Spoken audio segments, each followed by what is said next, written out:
मेरे साथ मेजर मोहम्मद अली शाह इस वक्त जुड़ रहे हैं, आर्मी वेटरन हैं। सैल्यूट मेजर, आप लगातार इन सारे हालात को बहुत बेहतरीन तरीके से समझते रहे हैं।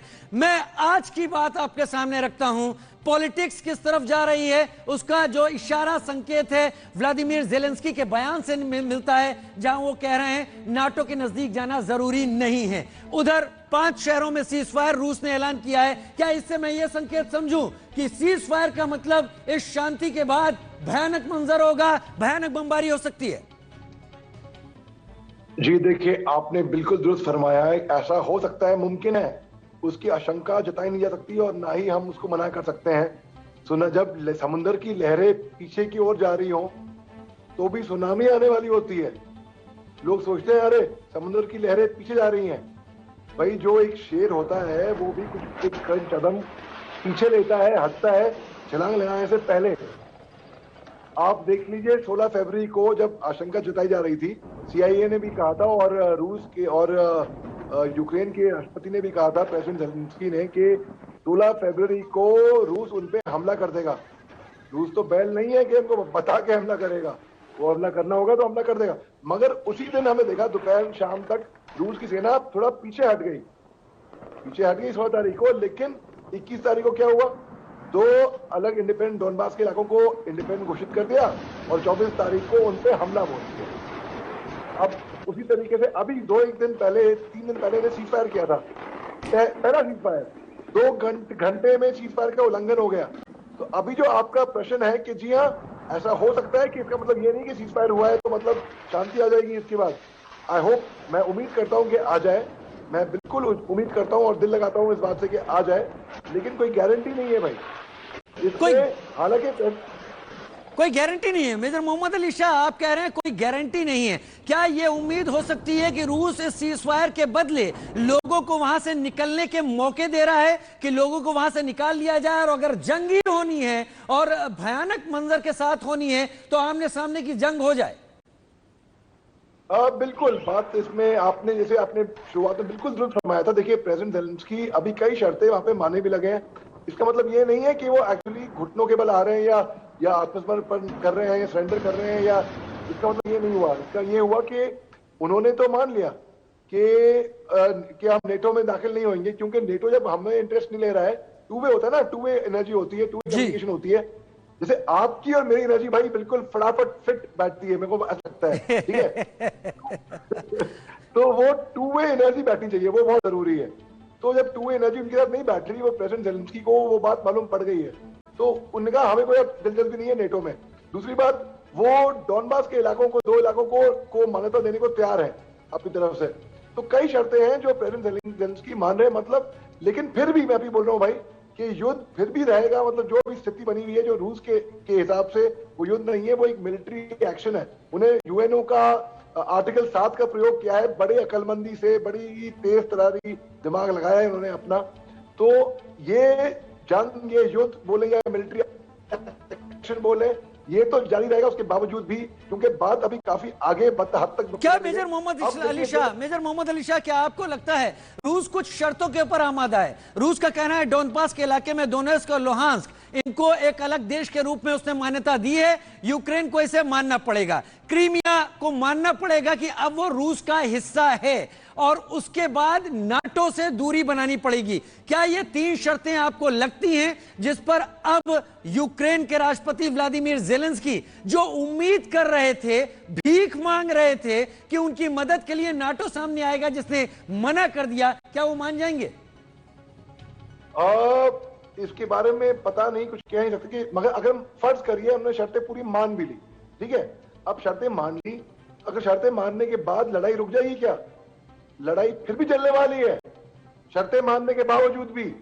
अभी पानी इतना बह चुका है कि अब वही शर्तें अगर वो शुरुआत में शायद मान लेते ना, तो ये नौबत ही नहीं आती।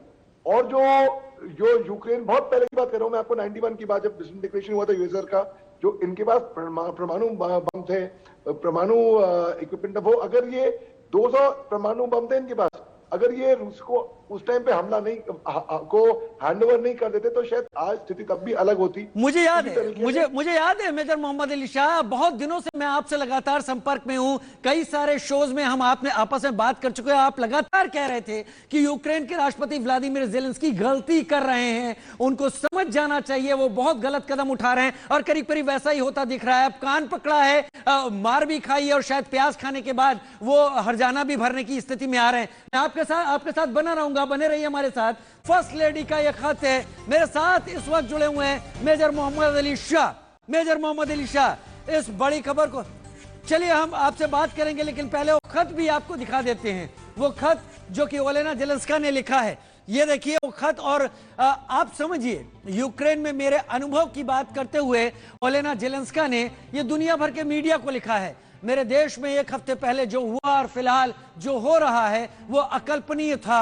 हमारा देश शांतिपूर्ण था, जहां हमारे महानगर, कस्बे और गांव खुशियों से भरे थे। 24 फरवरी को हम युद्ध की शुरुआत आतंकी एक ऐलान के साथ आगे रूसी टैंक यूक्रेनी बॉर्डर के पार कर चुके थे।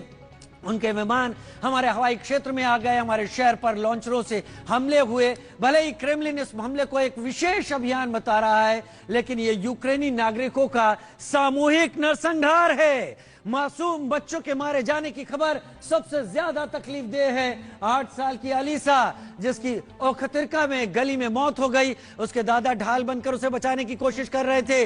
कीव की पेलिना, जो अपने माता पिता के साथ गोलाबारी में मारी गई, या 14 साल की आर्सेनी, जिसके सिर पर मलबा गिरा, उसे बचाया नहीं जा सका क्योंकि भारी गोलाबारी की वजह से एम्बुलेंस नहीं पहुंच सकी। अगर रूस फिर से यह दावा करता है कि वो आम लोगों के खिलाफ युद्ध नहीं छेड़ता है, तो मैं इन नामों के बारे में बताऊंगी, मैं ये सब आप लोगों के सामने रखूंगी। ओलेना जेलेंस्का, व्लादिमीर जेलेंस्की की पत्नी, यूक्रेन के राष्ट्रपति उनकी पत्नी। मेजर मोहम्मद अली शाह मेरे साथ लगातार जुड़े हुए हैं। मेजर मोहम्मद अली शाह, अब दो चीजों को मिला लेते हैं। आर्मी जिस तरह से कार्रवाई कर रही है, रूस ने संकेत दे दिया है कि उसकी आर्मी उस तरह से कार्रवाई करती रहेगी, फॉरवर्ड पोजीशन क्रिएट करेगी और अटैक करेगी। हालांकि सीज़फायर उसने कहा है, लेकिन व्लादिमीर ज़ेलेंस्की नाटो से दूरी बनाने की बात अब करना शुरू कर चुके हैं। उनकी पत्नी ये भावुक लेटर पूरे वर्ल्ड के मीडिया को लिख रही है,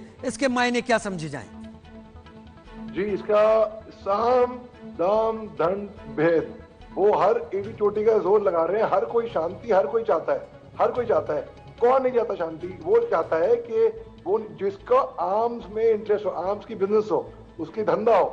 तो अगर आप देखिए एक तरीके से वेस्टर्न पावर्स जो हैं, अमेरिका ही नहीं चाह रही थी कि भाई यहाँ पे शांति बनी रहे, उन्हें खूब इस्तेमाल करा, खूब लड़ाया, नेटो का झांसा दिया। अब देखिए, अब यहाँ तक नौबत आ गई। अगर प्रेसिडेंट ज़ेलेंस्की को ये बात समझ में पहले ही आ जाती कि कुछ भी कर ले, नेटो इनको शामिल होने ही नहीं देता था। अब इन्होंने साबित कर दिखाया कि हाँ, ये बहादुर हैं, ये लड़ते हैं, इनके जज्बा है, जोश है लड़ने की, वो है, ठीक है। लेकिन पहले मैंने हम सब ने उम्मीद लगा रखी थी कि रूस के लिए एक इजी प्ले था। एक दिन में या 2 दिन में कीव को क्या, पूरे यूक्रेन पे कब्जा जमाए बैठती है आराम से, बड़े आराम से। लेकिन इन्होंने जो लड़ाई लड़े बाद में ये लोग, उस इतनी तो हम काबिल तारीफ करेंगे उनकी कि हाँ, वो लड़े बहादुरी से। मेजर मोहम्मद अली शाह, 22 मत में 3 बच्चे भी शामिल हैं। यूक्रेन के सुमी की बात, इस तरफ तबाही की तस्वीरें हम दिखा रहे हैं, लेकिन अभी की खबर, सुमी में हवाई हमला फाइटर जेट्स के जरिए 22 लोगों की मौत हुई है। मेजर मोहम्मद अली शाह, हम लगातार यही बात कर रहे थे कि क्या ये सीज फायर किसी चीज को ढकने की कोशिश कर रहा है। बड़ा हमला हुआ है। बिल्कुल, अभी देखिए, अभी हम यही बात कर रहे हैं। अभी आपने यहाँ पे ब्रेकिंग न्यूज दे दी। अब आप देखिए कि यूक्रेन जो है, प्रेसिडेंट ज़ेलेंस्की इनके ऊपर मानवता का दौर करे, ह्यूमन राइट्स वायलेशंस का, और ऊपर से ये वॉर क्राइम्स का, और इंटरनेशनल कोर्ट ऑफ जस्टिस में भी अपील करी है। अब आप देखिए इनके ऊपर क्या क्या चार्जेस लगे हैं। इनके ऊपर चार्जेस लगे हैं कि ये सिविलियंस को मार रहे हैं, इन चार्जेस लगे हैं ये स्कूल पे इन्होंने हमला करा है। भाई पहली बात तो ये है कि कौन सा स्कूल वॉर टाइम में, वॉर जोन में ऑपरेट करता है, मैं नहीं जानता। कोरोना टाइम पे ऑनलाइन स्कूल ऑपरेट कर रहे थे। अब ये स्कूल के ऊपर इन्होंने बोला है कि स्कूल पे इन्होंने हमला किया है। अब देखिए भीड़ जब हुई है मेट्रो पे, वहां पे लोग भीड़, अगर कोई सिविलियंस को मारना होता, ठीक है, तो सिविलियंस को आराम से वहां पे बमबारी कर लेते हैं लोग। ठीक है मेजर शाह।